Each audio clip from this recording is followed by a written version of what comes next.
ఇది తక్కువ రోజు ఇంకోరు చెప్పారు సార్, నలుగురు ముగ్గురు ఎక్కించాను సార్. ఒకసారి ఇద్దరు దొరకపోయినా, ఒక్కసారి ఒక్క దొరకపోయి ఎక్కించిన భుజం మీద చదువుకొని చెప్పారు. వచ్చేలా అయితే ఫస్ట్ అక్కడ దొరకదని తమ్మని ఇది అయిపోతే సార్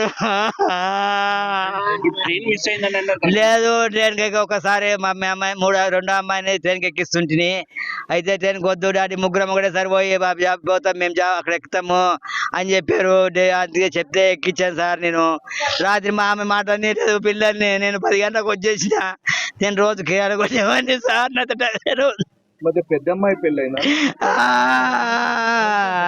ఇప్పుడు ప్రభుత్వం ఈ రోడ్డు ప్రమాదం ద్వారా ఏమనుకుంటున్నారు? ఈ సంఘటన ద్వారా ప్రభుత్వం రోడ్డు ఉంటాయి సార్. నేను కూడా రోజు పోతుంటా, నేను రోజు పోతాను, నాకు బండి నడిపిస్తుంటా, నేను డ్రైవర్ని. నా పిల్లలే బతకలేరు, అందరి పిల్లలు బతికారు బస్సులో. కొంతవరకు అయితే రోడ్డు వల్లనే కాదు సార్, ఇప్పుడు ప్రాబ్లం అయిందంటే మొత్తం